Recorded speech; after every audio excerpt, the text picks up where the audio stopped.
मंगलम भगवान वीरो मंगलम गौतम घणी मंगलम कुंद कुंदार्यो जैन धर्मस्तु मंगलम। सर्वमंगलमांगल्यं सर्वकल्याणकारकं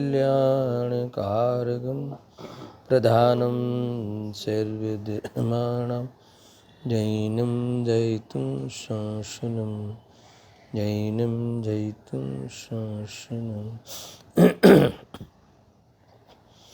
सर्वव्यापकचिद्रूप स्वरूपाय परात्मने सोऽपि लब्धे प्रसिद्धाय ज्ञानानन्दात्मने नमः। आत्मरूपयनुपमयधिभूतं याहि लखे भवसिन्धुतरो आत्मरूप।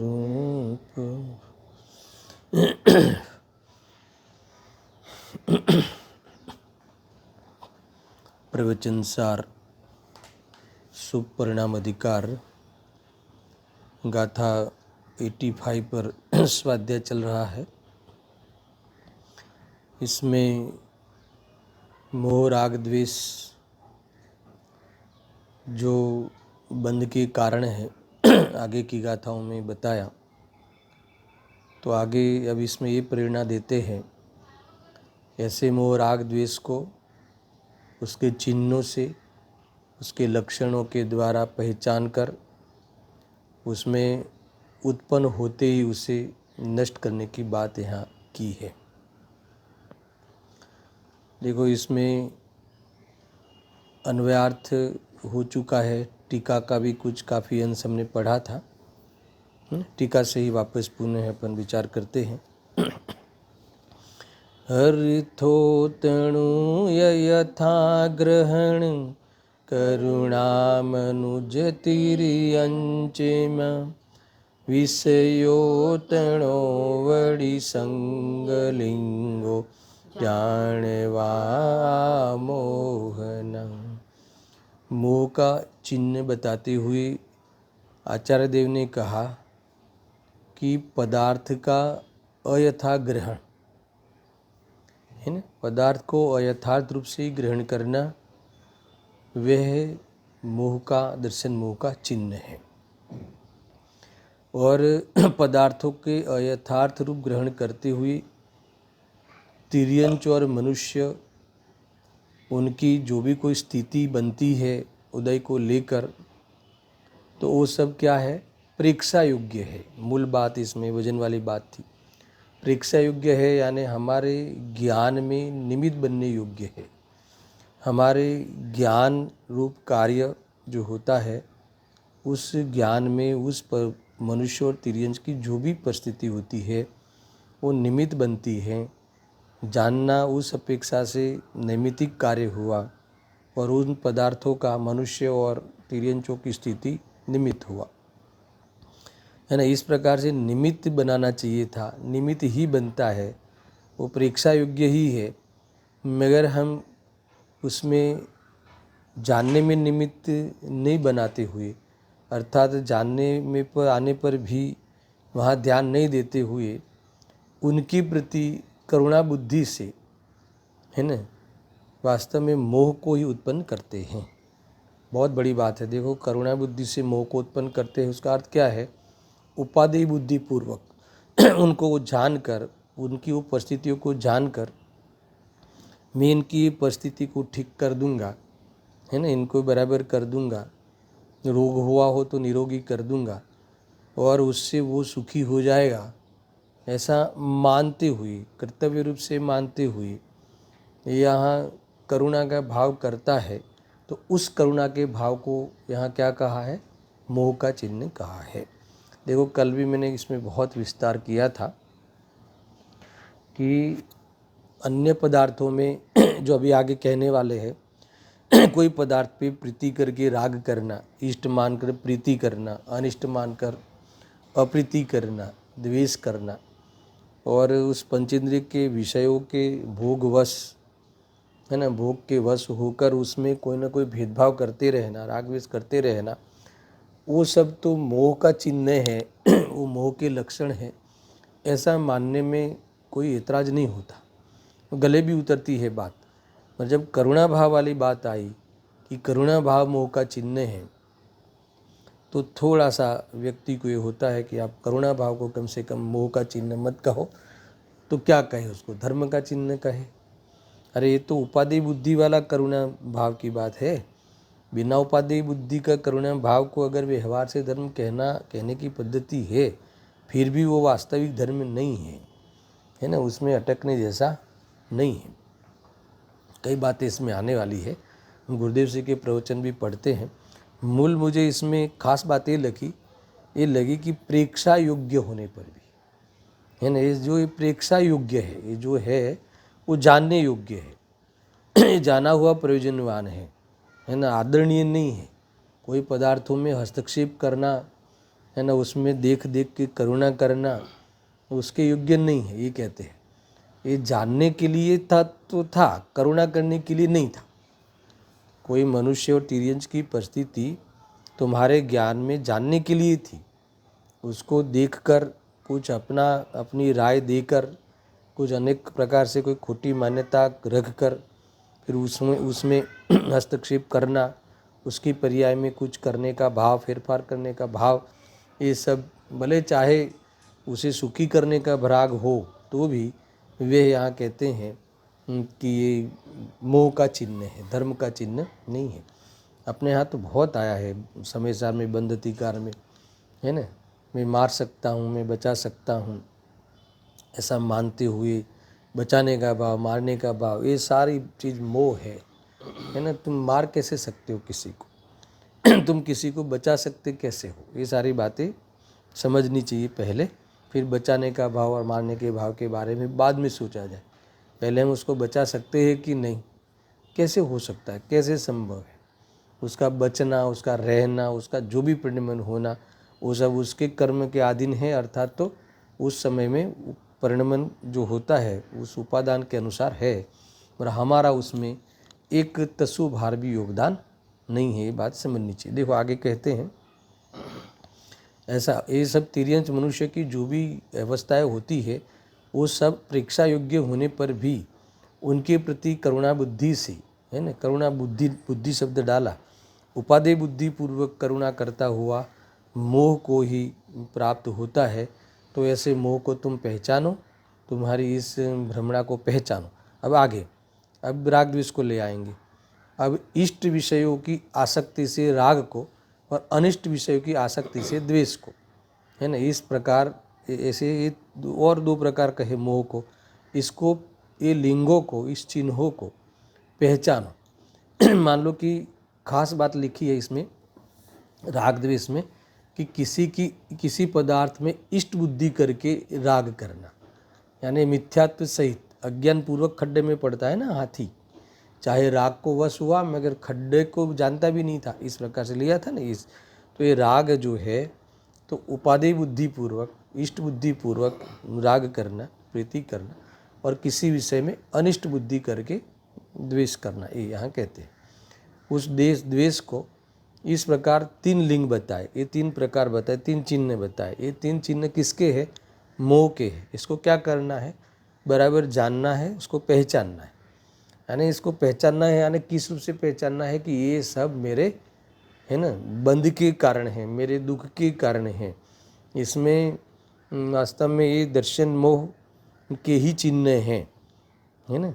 अभिप्राय सम्यक हो तो ये राग द्वेष है वो चारित्र मोह के चिन्ह है, पर इससे चिन्ह है, इसका अर्थ क्या है कि इससे बंद होता है। देखो किसी की रक्षा करने का भाव आवे तो ये रक्षा करने का भाव से बंद होता है ना। रक्षाबंधन वो लिया था ना, रक्षा का भाव बंद का भाव है ऐसा। और मैं किसी की रक्षा कर सकता हूँ, उस पूर्वक रक्षा करने का भाव वास्तव में वो मिथ्यात्व सहित रक्षा करना अनंतानुबंधी हुआ ना। तो इस प्रकार से वास्तव में ये कह रहे हैं ये तीनों प्रकार का मोह है, जो मान्यता है, हमारी सोच है ना, वो बदलने जैसी है। वास्तव में कोई किसी को बचा सकता नहीं, मार सकता नहीं, सुखी कर सकता नहीं, दुखी कर सकता नहीं। अरे सुखी दुखी स्वयं अपने कर्म के अधीन है, अपने परिणाम के अधीन है। उपादान की ओर से देखे तो और स्वभाव की दृष्टि करे तो दुखी होने का कोई अवसर ही नहीं है। स्वभाव को चूके ये स्वभाव क्या है जानना देखना। स्वभाव क्या है? द्रव्यत्व गुणत्व पर्यायत्व। हर वस्तु गुण पर्यायमयी होती है, परिपूर्ण होती है, स्थायी रह के परिणमन होना इसका स्वभाव है। वो द्रव्य की ओर से वस्तु का स्वभाव। और आत्मा जीव द्रव्य ले लेवे तो द्रव्य तरीके तो वही स्वभाव हुआ, मगर जीव तरीके लेवे तो जानने देखने का स्वभाव है ना, करने का स्वभाव नहीं है ऐसा। तो ये इसीलिए इस गाथा में ये कथन इतना वास्तव में समझ लो कि उपयोगी है कि सब प्रेक्षा योग्य है, ये सब जानने योग्य है, सारी दुनिया जानने योग्य है, लोकालोक जानने योग्य है। उसमें कुछ न कुछ स्वप्न देखने योग्य नहीं है, उसमें कुछ न कुछ संबंध स्थापित करने योग्य नहीं है। हम तो जानने योग्य है, वो जैसा भूला है ना, तो फिर कोई न कोई संबंध स्थापित करने योग्य मानकर ये कहीं न कहीं वो है ना, ये कहा ना कि ये करुणा बुद्धि करता है या तो फिर राग द्वेष करता है, समझ में आया ना, प्रीति अप्रीति करता है। इस प्रकार से जीवन को अपने शांति में जीवन को अशांत करता हुआ या करुणा के नाम पर या फिर क्रोधादि के नाम पर या फिर रागादि के नाम पर वह कुछ न कुछ उन पदार्थों का लक्ष्य करके अपनी पर्याय में अशांति खड़ी करता है। यही वास्तव में मोह का चिन्ह है और मोह का फल है। तो क्या करना चाहिए? तो तुरंत पहचान करो। पहचानना यानी ये तो पता चले ना कि मैं अपने बेटे के रोग के कारण दुखी नहीं हूँ, बेटे के राग के कारण दुखी हूँ, है ना। मैं वास्तव में उसके अपना मानते हुए राग करता हूँ, इसके कारण दुखी है। तो फिर क्या करना? दुखी होने का जो कारण था, जो अनिष्ट का कारण था, अनिष्ट कार्य का कारण था, दुख का कारण था, उसको मिटाना चाहिए। कैसे मिटाओगे? तो आगे 80, 21वीं 81 गाथा में मोह का क्षय करने की पद्धति बताई है ना। उस पद्धति से हम वस्तु स्वरूप को समझे और वस्तु स्वरूप को समझ कर अपने मोह को शांत करें, मोह को नष्ट करें, उपशम करें, उनका क्षय करें।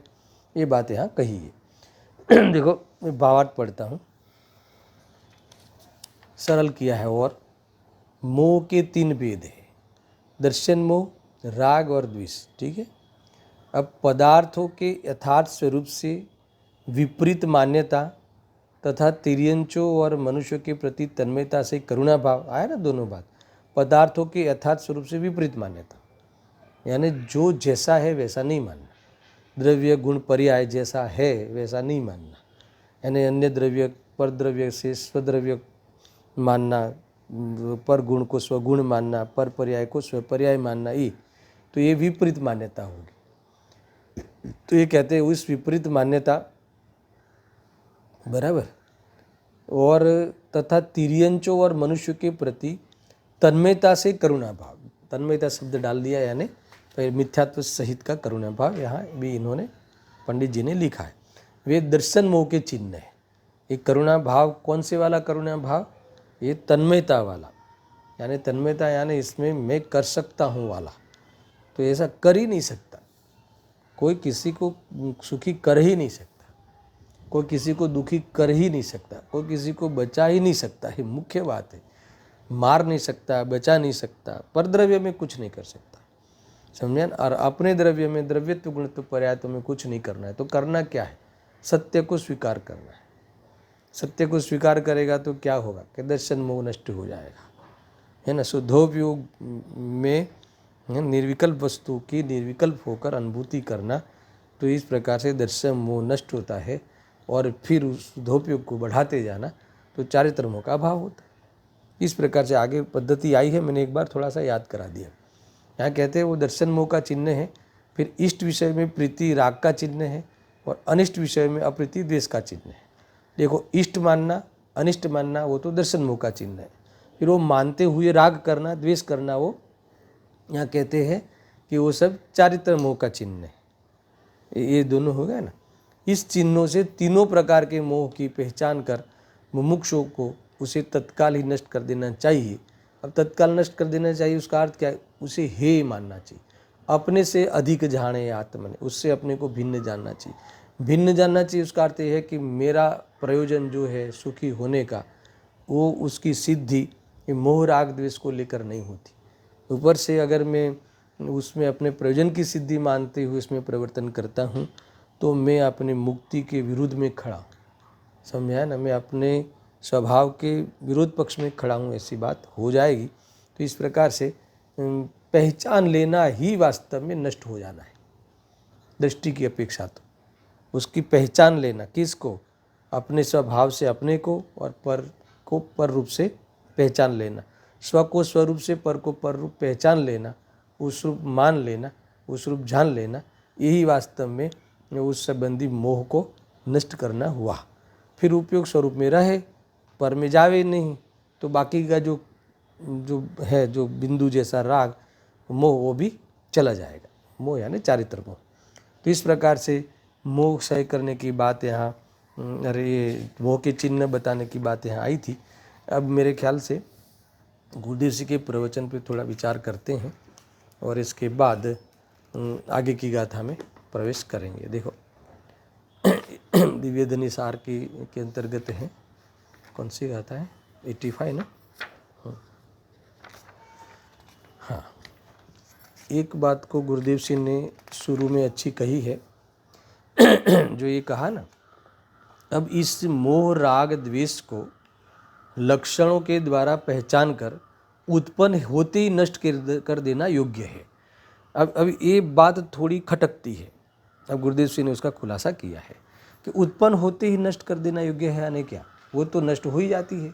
मोह राग द्वेष तो एक समय का है, वो तो नष्ट हो ही जाता है ना। वर्तमान में तो फिर एक समय की उसकी अवधि है।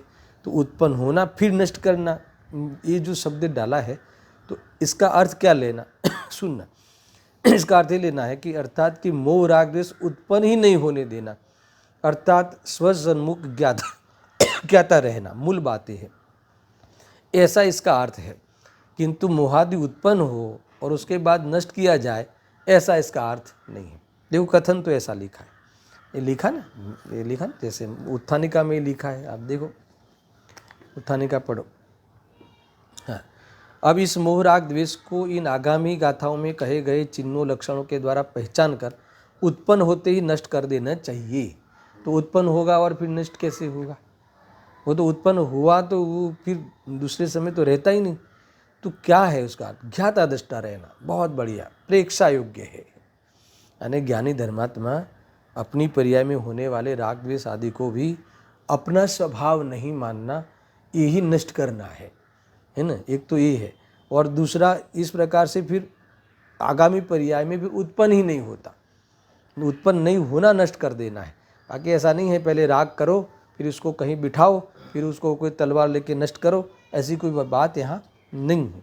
यहाँ तो उत्पन्न हुआ तो साथ में ज्ञान करे कि ये मेरी चीज़ नहीं है ना। तो उसको अब दृष्टि में से ख़त्म कर दिया, उस पर दृष्टि ही नहीं करी, तो दोबारा होने वाले राग पे दृष्टि होती ही नहीं, तो अनंतानुबंधी उत्पन्न होते ही नहीं। इसका नाम नष्ट करना है। एक तो नास्ति नास्ति वाली बात हुई। अस्थि से गुरुदेव ने लिखा, एक कहा कि स्वसन्मुख ज्ञाता रहना, इसका ज्ञाता रहना, प्रेक्षक बन के रहना, प्रेक्षा योग्य है, बात खत्म हो। ये दिमाग में चढ़ जानी चाहिए बात। कोई भी बात होवे तो ध्यान ये याद करना, प्रेक्षा योग्य है। जो भी घटना घटे तुम्हारे साथ, उदयों में जो भी घटे, शरीर में रोग आ जावे, संयोग का वियोग हो जावे, है ना, व्यापार आदि में प्रतिकूलताएं आए या अनुकूलताएं आए, तो अनुकूलता में भी प्रेक्षा योग्य मानोगे तो अहंकार नहीं होगा, और प्रतिकूलता जो है वो भी प्रेक्षा योग्य है, यानी प्रतिकूल नहीं है ना। अनुकूलता में भी प्रेक्षा योग्य यानी अनुकूल नहीं है, अनुकूल होती नहीं कोई चीज़, वो प्रेक्षा योग्य है। समझ में आया ना। हम अनुकूलता का आभास करते हैं, प्रतिकूलता का आभास करते हैं, भ्रम करते हैं, पर प्रेक्षा योग्य है तो अनुकूल प्रतिकूल वाली बात दोनों उड़ गई। तो वो उस प्रसंग में बाह्य में सहयोग की अधिकता अनेकता आने पर भी अहंकार नहीं होगा, वियोग होने पर भी हीनता का अनुभव नहीं करेगा, नॉर्मल रहेगा, वितराग रहेगा, मोह का क्षय हो जाएगा, मोहोपचय हो जाएगा। समझ में आया कि नहीं? तो इस प्रकार से वास्तव में यहाँ कहा है गुरुदेव सिंह ने, अच्छा देखो टोन बताया ना, कि इसका अर्थ ऐसा नहीं लेना है कि कोई पहले उत्पन्न किया फिर बाद में कोई नष्ट हो सकता है, ऐसा अर्थ नहीं है। मैं स्वभाव से ज्ञान हूँ, पर पदार्थ अनुकूल तथा प्रतिकूल नहीं है, और मैं पर को अनुकूल प्रतिकूल हो ऐसा मैं नहीं हूँ। बस इसका नाम क्या है? मोह का क्षय। कोई पदार्थ अनुकूल लगे, संयोग आया, तो उसका नष्ट कैसे करोगे? ज्ञान करके, यथार्थ ज्ञान करके, है ना। अयथार्थ ज्ञान ही या अयथार्थ ग्रहण करना ही मोह का चिन्ह है। यथार्थ ग्रहण करो, मोह निकल जाएगा। क्या यथार्थ ग्रहण करना है? कि कोई अनुकूल प्रतिकूल है ही नहीं, न मुझे कोई अनुकूल प्रतिकूल है, न मैं किसी के अनुकूल प्रतिकूल हो सकता हूँ, है ना यार। इस प्रकार से सोचते हुए, इसको मानते हुए, इसकी सिद्धि करते हुए, है ना, वास्तव में द्रव्यत्व गुणत्व पर्यात्व स्वभाव की ओर से ये बात की सिद्धि हो जाती है, और ज्ञान स्वभाव की ओर से ये बात की सिद्धि हो जाती है ना। परीक्षा योग्य है उसकी ओर से हो सकती है। और दूसरा, हर पदार्थ, जो हर वस्तु है ना, द्रव्य गुण पर्यायमयी सत्ता अखंड सत्ता में रहती है, इसीलिए न कोई मुझे प्रतिकूल है कि न मैं किसी को प्रतिकूल अनुकूल हूँ। इस प्रकार की बात की सिद्धि हो जाती है। अगर ऐसा करेगा, मानेगा, तो क्या होगा? मोह का क्षय होगा। इस प्रकार से मानना ही मोह का क्षय है। बाकी कोई पदार्थ को हटा देना या कोई पदार्थ को हमारे अनुसार है ना कर देना या फिर छूटा कर देना, ऐसा नहीं है। छूटा ही है। गुरुदेव तो बहुत कहते हैं देह और आत्मा को भिन्न मानो, तो यहाँ कहते हैं भिन्न मानो, मानने का अर्थ क्या? भिन्न ही है। तुमने एक माना था तो मान्यता में ही भिन्न मानना है। वास्तव में वस्तु तो न्यारी न्यारी ही है ना। ये साथ में रहने में हमें भ्रम हो गया है। साथ में रहने में हो गया है कि अज्ञान से हो गया है? तो कि अज्ञान के कारण हमें भ्रम हो गया है। देखो, साथ में रहने रूप तो अवसर तो सबके है, ज्ञानियों के अर्हंतक है, तो साथ में रहने पर भी वो एक नहीं मानते। मगर अज्ञान मिट गया तो दोनों की भिन्नता दिख गई है, वो दिख गई, तो ये फिर मोह नहीं रहा, दर्शन मोह निकल गया। तो फिर उसके बाद थोड़ा चारित्र मोह आदतवश आता है, तो वो भी रहता नहीं है, वो परीक्षा योग्य है। ये बात खास हमें ख्याल में रखनी चाहिए, परीक्षा योग्य है। शून्य बराबर से आगे पढ़ता हूँ। देखो, गुरुदेव श्री इस बात को, ज्ञान की बात को लेके रीजे है। इतने कम से कम 10-12 पेज का काफ़ी बड़ा प्रवचन इन्होंने काफ़ी विस्तार किया है, मगर इसमें से जो ज्ञान रिलेटेड परीक्षा योग्य है वाली बात पे बहुत वजन दिया है। तो उस पॉइंटों को अपन विचार कर करके हमें परीक्षा योग्य है वो नहीं भूलना है। समझ में आया ना? मान लो कि तुम्हें, तुम्हारे कान में तुमको लेकर, तुमको यानी तुम जो अपने को मानते हो, तुम अपने को दर्शन मानते हो, पुत्र मानते हो, पिता मानते हो, तो उसको लेकर कोई निंदा करे तो तुम्हें क्या क्या करना है? अच्छा, हुआ क्या है? वहाँ परीक्षा योग्य है। तुम्हारे में तो ज्ञान ही तो हुआ, उस शब्द का, उस निंदा वाले शब्द का ज्ञान ही तो हुआ, तो परीक्षा योग्य है। वहाँ से अगर तुम मुड़ जाते हो, अर्थात वहाँ तुम्हारी सीमा में, मर्यादा में तुम उल्लंघन नहीं करते हो, तो तुम्हें इस दुनिया की कोई भी निंदा के शब्द हो, या फिर उस निंदा के शब्द जिस व्यक्ति के लक्ष्य, उस निंदा के लक्ष्य से क्रोध करता है, द्वेष करता है, तुम उस माध्यम से वो तुम्हें दुखी करने में समर्थ नहीं है। समझ में आया ना? न तुम्हें कोई दुखी करता है, या फिर नहीं तो आपको कुछ ऐसा रहेगा कि ये जो निंदा बहुत करता है और ताकतवर है वो, तो और एक ताकतवर दोस्त में ले आता हूँ और इसकी निंदा का जवाब देता हूँ, तो क्या ये कोई तुम्हें सुखी हो जाओगे, कोई सुखी तुम्हें कर देगा? ऐसा नहीं है। वो निंदा बंद भी कर देवे मान लो, तो भी तुम सुखी नहीं हो पाओगे। सुखी तो तब हो पाओगे कि सब कुछ परीक्षा योग्य है। इतना बड़ा मंत्र है दर्शन, इतना बड़ा मंत्र है, एक बार तुम इसको तुम्हारे रग रग में उतार दो। परीक्षा योग्य है, एक बार करके देखना। बुद्धि के स्तर पे करके देखोगे तो तुम्हें मार्ग दिखेगा कि नहीं, मार्ग तो यही है कि वास्तव में शांति मिले, नहीं तो अशांत ही रहोगे। समझ में आया ना? प्रेक्षा योग्य है वो वाली बात है तो ऐसा ही, और अगर प्रेक्षा योग्य है वो तुम्हारे ख्याल में रहे तो सुखी रहोगे, अगर वो ख्याल में नहीं रहेगा तो जानने में आने वाले उस ज्ञेय के प्रति क्या करोगे, है ना। उसके कारण करुणा होती है ऐसा नहीं, तुम अपनी ही अज्ञानता के कारण तुम करुणा करोगे या फिर राग द्वेष करोगे। ये तीन में से कुछ एक न एक भाव में तुम रहोगे, और इसके कारण क्या होगा, इसके कारण का तो तुम्हें राग आएगा, करुणा भाव आएगा, तो तुम भ्रम से सुखी रहोगे, वेद ज्ञान का तुम पुरुषार्थ नहीं करोगे, या फिर राग द्वेष में पीड़ित होगे, और क्या होगा। तो ये मोह का चिन्ह जो है, मोह का लक्षण बता दिया। और इसमें गुरुदेव सिंह ने अर्थात आचार्य अमृतचंद्र देव ने एक परीक्षा योग्य है ऐसी बात कहकर करुणा का कोई मतलब नहीं, व्यर्थ है। समझ में आया ना। ये हमारे जितने भी करुणा दया आदि के जो भी या राग द्वेष की जो भी विकल्प है वो वास्तव में अकिंचित कर है अपने कार्य करने में, हमारे शांति देने में, और दूसरा ऊपर से अनर्थकारी है। समझ में आया। परद्रव्य तो अकिंचित कर ही है, मगर उसके लक्ष्य से होने वाले राग द्वेष वो अकिंचित कर तो है ही, मगर अनर्थकारी है। अनर्थकारी यानी क्या, हमारे लिए वो अनिष्ट कार्य का कारण है। अनर्थकारी का अर्थ ये है, यानी स्पेशल लिखा है इसमें, अनिष्ट कार्य का यानी हमारे बंध का कारण है, हमारे अहित का कारण है। अगर हमें ये बात हर पल पल ख्याल में आती है कि हमें कोई राग आ जावे, कोई विशेष द्वेष हो जावे, तो ये हमें लगता है कि हमारी आत्मा की शांति है ना खोने वाले परिणाम है। परद्रव्य तो परद्रव्य में है, वो तो हमारे तक पहुँचते ही नहीं। तो ये गुरुदेव सिंह ने ये बात का विशेष खुलासा किया। और पढ़ते हैं, देखो, जीव ज्ञान स्वरूप है, ठीक है, विभाव विपरीत है। ये जो विभाव है ना वो क्या है, इसमें भी लिखा हुआ है, देखो, ये जो विभाव का जो विभाव को स्वभाव मानना वो विपरीतता है। क्या कहा, जीव ज्ञान स्वरूप है, और विभाव क्या है, उसको स्वभाव मानना विपरीतता है, ज्ञान से जुदा है। निमित्त पृथक है, और निमित्त जो है बाह्य पदार्थ वो पृथक, ऐसा नहीं मानता। तो फिर क्या मानता है, ये सब क्या था दर्शन, एक शब्द में निपटना हो, छुट्टी करना हो इससे, तो ये सब क्या है, याद करो, परीक्षा योग्य है।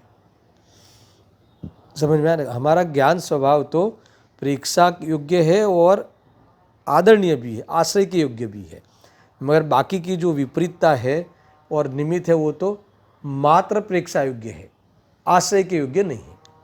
हमने प्रेक्षा योग्य यानी प्रेक्षा तो होती है, प्रेक्षा ने ज्ञान, मगर साथ में क्या कर लिया, आश्रय कर लिया, आदरणीय मान लिया, उसके साथ कुछ न कुछ मनोगत कल्पना से कुछ न कुछ सपने देखने लगा, है ना। ये हो जाएगा कहीं न कहीं, शादी होगी, पत्नी होगी, बच्चे होंगे, बड़ा घर लेंगे, है ना, उस ऐसी बड़ी सिटी में रहेंगे और घूमेंगे फिरेंगे, और बच्चों को कुछ पात्र बनाएंगे या डॉक्टर आदि बनाएंगे, और फिर उससे दुनिया में नाम कमाएंगे और हम भी नाम कमाएंगे। और इतना इतना ये सारा है ना एक कच्चा चिट्ठा है ना, एक कच्चा चिट्ठा है ना। ये भेद ज्ञान की रेड पाड़ो इसमें, तो ये सारे कच्चे चिट्ठे तुम्हारे हड़प हो जाएंगे। समझ में आया ना। ये मानते रहता है, ऐसा है।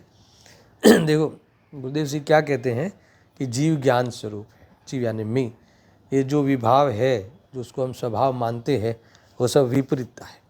अर्थात विभाव है वो वास्तव में स्वभाव से विपरीत चीज़ है, ऐसा भी ले लो। स्वभाव ज्ञान स्वभाव है, राग आदि विभाव है, वो ज्ञान से जुदी चीज़ है, विपरीत है। इतना ख्याल में ऐसा भी अर्थ निकलता। तीसरा, ये देह आदि जो है जिसका लक्ष्य करके राग होता है, वो सब क्या है, पृथक है। कई बार मैंने कहा कि वो हमें मजबूर नहीं करता, देह को मेरा मानने के लिए, है ना, वो अपना मानने के लिए देह हमें मजबूर नहीं करता, एक बार भी मजबूर नहीं करता। करता है क्या, किसी के देह ने ऐसा कहा हो कि तुम मुझे अपना मानो नहीं तो मैं चला जाऊंगा, ऐसा नहीं होता। अरे चला क्या जाऊंगा, तुम मिलना होता ही नहीं। कुछ बातें मैं वजन दे के बार बार कहता हूँ ना, मिलना होता ही नहीं। देह के साथ तुम दिन रात रहते हो, पर एक पल के लिए भी मिलना होता नहीं। एक वस्तु बीजी वस्तुनी નથી। समझ में आया ना।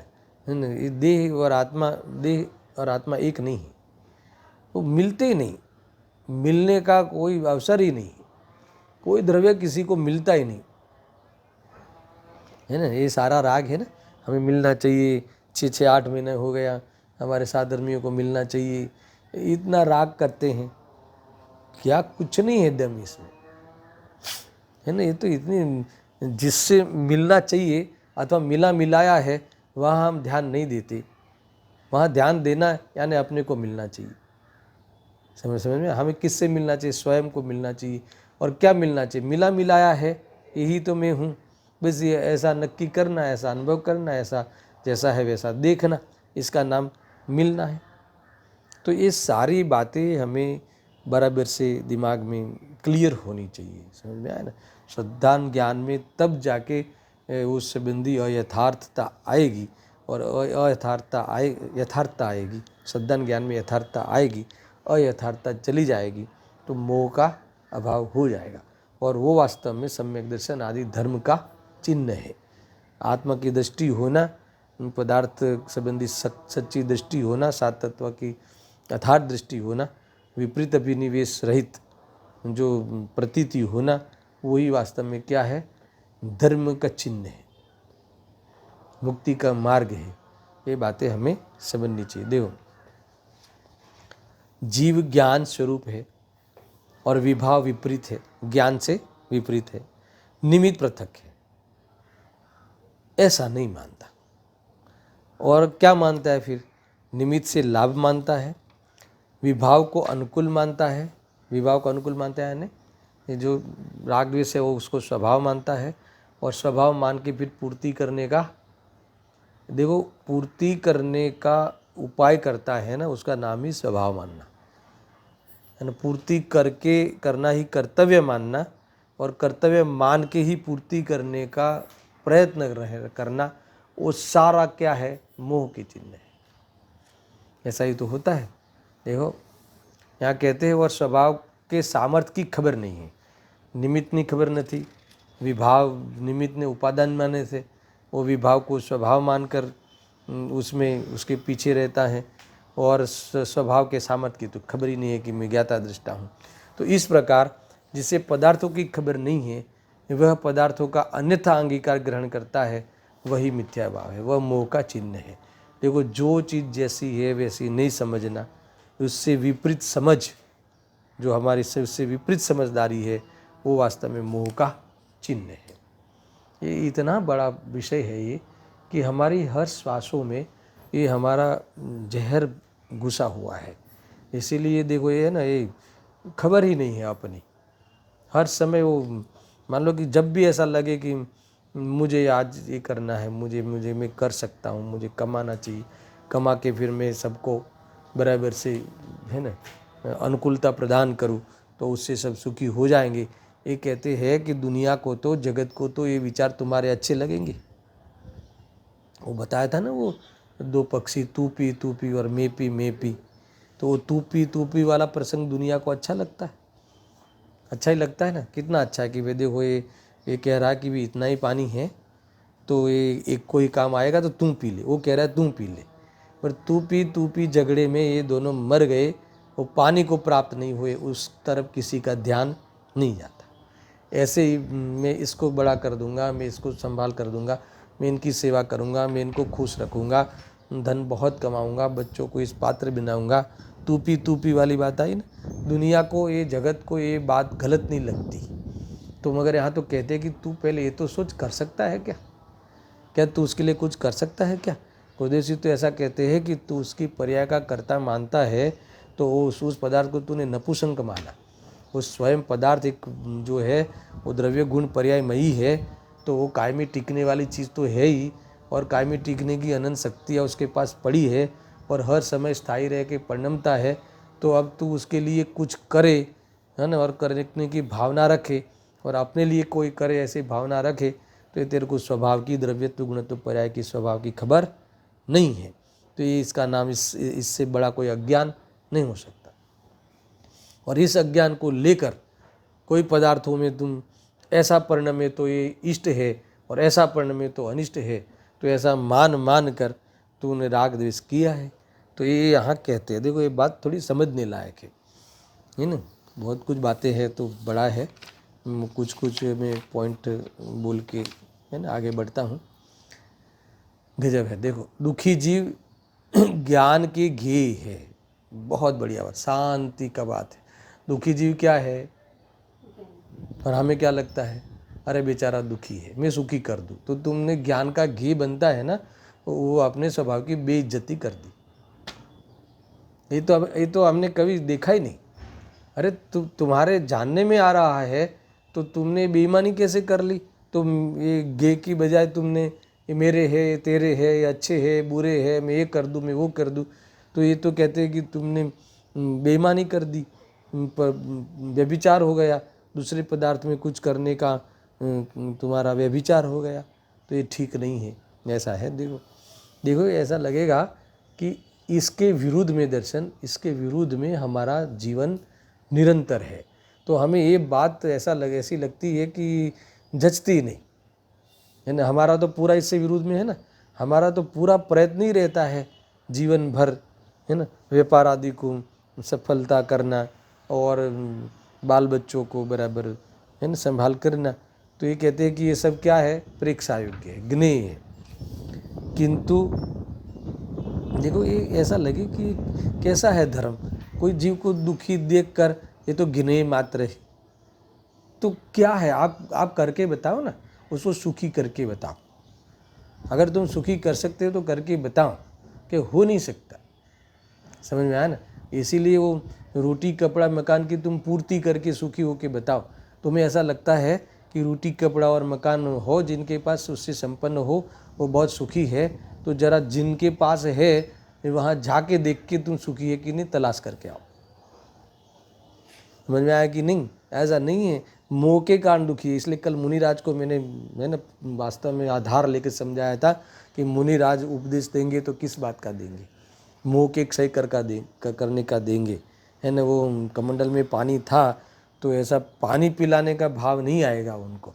क्यों नहीं आएगा? क्योंकि पानी के प्यास के कारण वो दुखी है ही नहीं, है ना। वो बात वो मानते ही नहीं कि पानी के प्यास के कारण दुखी है ना। ये तो वास्तव में किससे दुखी है? तो कि देह बुद्धि से दुखी।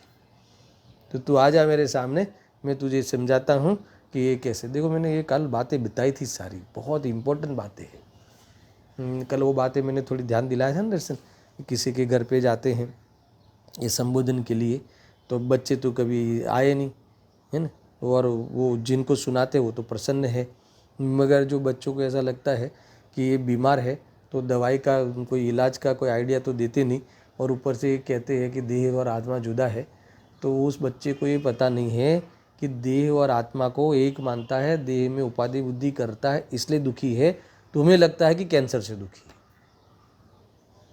है ना। और ये जो कैंसर, तो ये जो शरीर का जो परिणमन है ना, वो तो तुम कितना भी करो वो तो उस रूप होने लायक होके रहेगा, और शरीर से वियोग होना है वो होके रहेगा।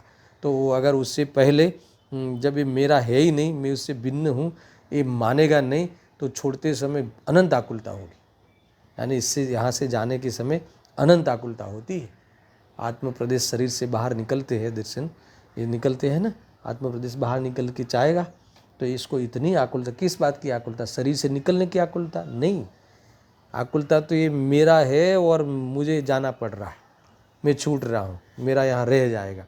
तो ये इस बात की फीलिंग उसे अनादि से है और अनंत आकुलता है। गजब की बात है भाई। इसको तो जितना तुम चर्चा में लो इतना जोरदार है ना। बड़ी बात है। क्या कहते हैं कि दुखी जीव ज्ञान के ज्ञेय है, किंतु अज्ञानी उसे करुणा का कारण बताता है ना। देखो उसको पहले उस व्यक्ति को करुणा का कारण बनाना, समझ में आया ना। ये तो उसको भिखारी समझने जैसी भूल कर रहे हैं हम लोग। है तो 3 लोग का नाथ, तो उसकी बेइज्जती हुई कि वास्तव में इज्जत हुई? पहले तो ये सोचो। कई बातें हैं इसमें से, कई एंगल निकलेंगे। देखो अज्ञानी को उन्हें करुणा का कारण बनाता है। किसका कारण बनाना था? ज्ञान का कारण। वो ज्ञान का कारण तो है, ज्ञान का निमित्त कारण है ना। मेरे में ज्ञेय बनते हैं तो ज्ञान जानने में निमित्त बनाना था। इसने किस में निमित्त बनाया है ना? जानना भूल कर उसमें करुणा में निमित्त बनाया। और फिर ऐसा मानता है कि वो दुखी है तो मुझे तो करुणा आएगी ना। अरे तुझे करुणा आई है वो तेरे कारण आई है, उसके दुख के कारण नहीं। दुखी तो दुनिया में अनेक लोग हैं, सबको देखकर दुख कहाँ होता है? जिसको अपना मानता है वहाँ ही देखकर तो दुखी होता है। पड़ोसी को देखकर दुखी होता है क्या? पड़ोसी वाले बच्चे को कोरोना आ जावे तो क्या करते हो? फॉर्मालिटी भाई ये करना। और अपने बच्चे को हो जावे तो दुखी होता है। होता कि नहीं होता? क्यों? क्योंकि वो उसको अपना मानता है, था परीक्षा योग्य। सब ये यहाँ कह रहे हैं, तो उसे स्वयं उसे लक्ष्य करके अपना मानते हुए ये अपने दुख का कारण, वो करुणा का कारण बनाता है। तो किसी पे दया करना अच्छी बात है क्या? हम पे कोई दया करे अच्छी बात है क्या? तो समझ में आया क्या? हम किसी की दया के पात्र है क्या? है ना? ज्ञानी कहते हैं कि तू किसी की दया के पात्र नहीं है, तू अशरण है। अपने यहाँ कहा ना, अशरण है इसका अर्थ कि तुझे किसी की शरण की जरूरत नहीं है, ऐसा महापदार्थ है।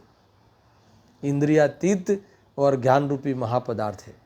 तुझे इंद्रियों की जरूरत नहीं है जानने के लिए। एक बार तो सभा में तो डूब जा, इंद्रियों की जरूरत नहीं पड़ेगी, है ना? ये तो तू इंद्रियों का आधार ले लेके पराधीन रूप से ज्ञान की वास्तव में बदनामी होती है। ये ज्ञान को इंद्रिय के माध्यम से जानने का स्वभाव नहीं है, खंड खंड जानने का स्वभाव नहीं है, राग के लिए प्रवर्तन करने का स्वभाव नहीं है। ये बातें हमें ख्याल में होनी चाहिए। भाई अद्भुत मार्ग है। देखो इतना अच्छा लगता है। देखो ये मार्ग मिल जाए, ऐसी ऐसी टिप्स मिलती है ज्ञानियों से कि विज्ञान ज्ञेय है तो ज्ञेय है, तो ज्ञेय है, जानने योग्य, परीक्षा योग्य है। किंतु अज्ञानी उसे करुणा का कारण बनाता है और तिर्यंच और मनुष्य मात्र मध्यस्थ भाव से देखने योग्य है। फिर भी अज्ञानी जीव अज्ञान द्वारा संयोगों में एकत्व बुद्धि रूप करुणा करता है। आया ना क्लियर गुरुदेव की भाषा में? तो एक प्रश्न किया श्रोता की ओर से, या क्रिया किया होगा, गुरुदेव के प्रवचन का ही है। इसमें ऐसा है प्रश्न कि ठीक है आप करुणा को चिन्ह, मोह का चिन्ह कहते हो, और उसको यथार्थ जानकर, स्वरूप को यथार्थ जानकर करुणा उत्पन्न ही नहीं होवे ऐसा जीवन जीना चाहिए। समझ में आया ना कि ये दुख ही नहीं होए, क्योंकि करुणा तो दूसरे को देखकर, दुखी देखकर अपने मन के अंदर, चित्त के अंदर उसके दुख दूर करने के विकल्प पूर्वक, है ना, दुखी होना, मन को अशांत करना, यही करुणा का रिजल्ट है, यही करुणा का परिचय है। समझ में आया कि नहीं? तो यहाँ कहते हैं कि ऐसा कह कर आप करुणा भाव की दृष्टि छुड़ाते हो और करुणा भाव उसका त्याग करने के लिए प्रेरणा देते हो। मगर अब सुनना, प्रश्न ये है कि सम्यक दृष्टि का अनुकंपा भी एक लक्षण कहा है। गजब की बात है। किंतु यहाँ जो उसे दर्शन मोह का लक्षण कहा है, तो ऐसा दो बातें शास्त्र में कैसे आई, है ना? ये जो है ना संवेग, निर्वेद, आस्तिक्य और ये अपना अनुकंपा, ये किसके सम्यक दृष्टि के क्या है? बाह्य गुण कहे हैं, अनुकंपा आदि। तो देखो बहुत कुछ बातें हैं इसमें। पहले गुरुदेव जी का आंसर सुन लेते हैं, फिर मैं कुछ खास बात बताना चाहता हूँ कि ये इनको जो अनुकंपा आती है ना ज्ञानियों को, तो देखो ये क्या कहते हैं, अनुकंपा तो राग है। पहले तो एक ही बात में पानी में बिठा दिया हमको। अनुकंपा क्या है? ज्ञानी को आवे तो भी क्या है? राग है। वो उसे राग ही मानता है, धर्म नहीं मानता। सुन, दूसरा, सम्यक दृष्टि को अज्ञान रहित ऐसा राग आता है ना, इतनी पहचान कराने के लिए कहा है। यानी ये चतुर्थ गुण स्थान में सम्यक दृष्टि जीव को बाह्य लाइफस्टाइल कैसी होती है? दयावान होता है ना, ये ऐसा यहाँ कहा है। मगर वो स्वयं उस दया को क्या मानता है? परीक्षा योग्य मानता है। वो दया को वास्तव में धर्म नहीं मानता। देखो खरेखर तो जो तुम दया कहते हो ना, दया सुनना, वो सच्ची दया तो ज्ञानी को ही होती है, ये भी समझ लो पहले। इसके कई एंगल है। एक तो स्वदया और परदया, दो बातें आती है ना। सच्ची दया तो कौन सी है? कि अपने को राग द्वेष से, मोह से बचाना। तो ये काम तो अज्ञानी ने तो किया ही नहीं। समझ में आया ना? तो उसको सच्ची दया अज्ञानी को तो होती ही नहीं। और दूसरा, पर दया में भी समझना, परोपकार वाली बात। तो पर के प्रति जो दया आती है और दया का भाव आता है, और उसको लेकर वो उसके कोई अनुकूलता में निमित्त बनता भी है, उसके बाहर के रोटी कपड़ा मकान के अनुकूलता में और उपदेश में भी, जो सच्चा उपदेश देने में अगर निमित्त बनता भी है, अनुकूलता का आरोप इस पे आता भी है, तो भी वो एक बार भी मैंने तेरा किया, है ना, ऐसा अहंकार नहीं करता और उसका करने के पीछे कोई कामना नहीं रखता, निस्वार्थ भाव होता है। इसीलिए वास्तव में जो सच्ची दया, बाहर की भी सच्ची दया ज्ञानियों को होती है। आगे आया था ना, गुरुदेव सिंह ने कहा था आगे के प्रवचन में, क्या बात करते हो, है ना, किसी ने प्रश्न किया था ना कि अगर ऐसा कोई मानेगा पर की तरफ कर नहीं सकता है, नहीं कर सकता, तो स्वार्थी कहलाएगा। तो गुरुदेव सिंह कहते हैं तुझे स्वार्थी का पता है? स्वार्थी तो अज्ञानी होता है। किसी द्रव्य को मदद करने के पीछे उसका प्रयोजन क्या है ना, इसका प्रयोजन ये है कि मेरे कोई प्रयोजन की सिद्धि हो, ऐसा मानकर वो उसे वास्तव में मदद करने का भाव अर्थात तो करुणा का भाव करता है। तो स्वार्थीपना तो ये हुआ। खरेखर ये तो ज्ञानी तो जगत को ये बताते हैं कि तू किसी के दया के पात्र नहीं है, तो इतना इतना महान तत्व है। समझ में आया कि नहीं? ये तो ये कौन बतावे, ये ऐसा है, ये बात यहाँ कही है। देखो इतनी पहचान कराई, ऐसा है। यहाँ कहते हैं गृहस्थ ज्ञानी को अगर तुम ऐसा कहोगे कि अनुकंपा तो ज्ञानी को भी आती है, ज्ञानी को भी आती है, इसलिए हमें आवे तो क्यों रोकते हो, ऐसा करके तू उपादेयता अगर बताता हो तो एक तर्क और भी देते हैं। सुनो क्या है कि गृहस्थ जीव को भी, गृहस्थ ज्ञानी को पाप के भी भाव आते हैं। आते कि नहीं आते? तो क्या उनके पाप के भावों को तुम क्या मानोगे? आदर्श मानोगे, है ना?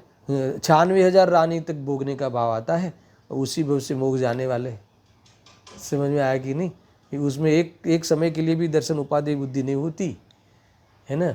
और उनको जो भरत चक्रवर्ती आदि जो होते हैं साइक संकीर्ति, उनको जो भोगने के भाव आते हैं, ऐसे भाव तो, इतनी तीव्रता वाले भाव तो मिथ्या दृष्टि को भी नहीं आते, है ना। ये जो कोई जैसे कोई शुभम चक्रवर्ती आदि जो मिथ्यात्व ले लिया बाद में, तो नरकों में चले गए। तो ये जो भोगों के भाव से कोई स्वर्ग नरक में चला गया, है ना, कोई मतलब कि एक प्रकार से अच्छे अच्छे भाव करके, शुभ भाव करके स्वर्ग में भी चला गया, ऐसे बहुत देखे ना। तो ये ऐसे जो मोक्ष में जाने वाले, ये भरत जी जैसे, है ना, तो ये इनके तो इनसे भी, वो नरकों में जाने वाले से भी ज़्यादा भाव दिखते हैं, फिर भी वो उसमें एक बार भी उपाधि बुद्धि नहीं होती, है ना। उसमें वो वास्तव में इससे मेरा अनिष्ट होता है ऐसा मानते हुए दृष्टि के बाहर है वो चीज़ें, ऐसा समझना। मैं तो ये बता रहा था कि तो क्या ये अनुकंपा के नाम पे सम्यक दृष्टि में घिना कर, उसका गुण घिना कर तुम उसके उपादेय करने के लिए कह रहे हो, तो फिर वो तो उसके तो पाप भाव भी बहुत होते हैं। तो पाप भाव को फिर भी क्या तुम आदर्श मानोगे? क्या नहीं मानोगे। तो पाप पुण्य कोई अवदैहिक भाव है, वो कभी आदर्श नहीं होते। किसी ज्ञानी के अवदैहिक भाव को आदर्श मत बनाओ। समझ में आया ना? तो ये यहाँ एक कहते हैं, देखो आगे कहते हैं, आत्मा ज्ञान स्वरूप है, जानने वाला है, इसे छोड़कर भूल कर ये मनुष्य और तिर्यंच आदि दुखी है, वे मिथ्यात्व से दुखी है, ऐसा ज्ञानी मानता है। क्या कहा? आत्मा ज्ञान स्वरूप है, जानने वाला है, इसे छोड़कर भूल कर ये मनुष्य और तिर्यंच आदि दुखी है, वे मिथ्यात्व से दुखी है, ऐसा है ना। ज्ञानी मानता है, ऐसा नहीं। मिथ्यात्व से दुखी है कौन? वो अज्ञानी, ऐसा ज्ञानी मानता है।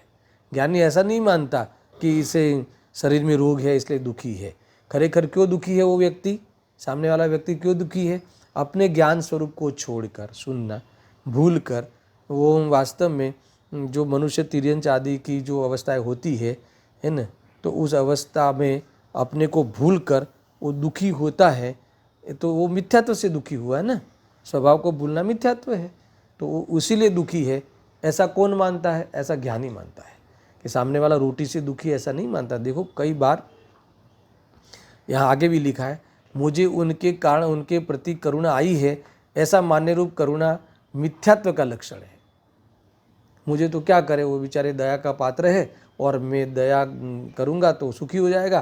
तो ये कहते हैं कि ये तेरी उपाधि बुद्धि हो गई, तो तेरा तो मिथ्यात्व हो गया। धर्म फर्म तो दूर की बात, शुभ भाव भी नहीं रहा, कौन सी बड़ी बात है। मिथ्यात्व सहित हो रहा है सारा चीज़ें, देखो ज्ञानी तो यही मानता है कि वो किससे दुखी है। देखो मैं आपको कई बार बताता हूँ कि ये जो ज्ञानी को गुरुदेव श्री जब भी ये देखते हैं ना कोई व्यक्ति को ऐसा और खाने पीने में तकलीफ़ हो ऐसा है, तो कभी कहते बेचारा बहुत दुखी है। तो उस बाजू वाला बोले कि हाँ साहब उसको तो खाने पीने का नहीं है, इसलिए नहीं कह रहा हूँ, ये देह बुद्धि थी घणो दुखी है। एम अर्थ से खाने पीने के कारण दुखी है, वहाँ तो हमारी दृष्टि ही नहीं जाती, क्योंकि उससे दुखी है ऐसा हम मानते ही नहीं है ना, उससे दुखी कोई होता ही नहीं और वो ऐसा हम मानते ही नहीं। ये वाली बात यहाँ कही है। और देखो ज्ञानी तो ऐसा होता है जो उनको में अस्थिरता जन्य करुणा आई है ना, वह भी कदाचित ज्ञानी को करुणा आती है, उपदेश देने का भाव आता है, समझ में आया ना। कदाचित गृहस्थ ज्ञानी हो तो मदद करने का भी भाव आ जावे, पर मदद करने का भाव आ जावे तो कोई इससे सुखी हो जाएगा ऐसा मानकर नहीं करते, पर उनके हृदय में जो करुणा भाव आया है तो उसे वो इस प्रकार से मानते हैं कि मेरा अस्थिरता जन्य दोष है, और इस प्रकार जैसे अस्थिरता जन्य दोष माना तो ज्ञेय हो गया, इसका अर्थ कि अपने से भिन्न अनुभव कर लिया। तो इस प्रकार से नष्ट करते जाते हैं अपने उस परिणाम को भी। तो ये इसका अर्थ है कि नष्ट करते जाना, इस प्रकार से आगे बढ़ते हैं। और भी कई बिंदु है, मैं कल थोड़ा और 2-4 पॉइंट इसमें से ले लूँगा और फिर आगे 86 गाथा और भी स्ट्रॉन्ग गाथा है, कुछ खास नया टोन है, उसकी चर्चा हम कल करेंगे। सहजानंदी शुद्ध स्वरूपी अविनाशी आत्मस्वरूप, सहजानंदी शुद्ध स्वरूपी अविनाशी आत्मस्वरूप, सहजानंदी शुद्ध स्वरूपी अविनाशी आत्मस्वरूप।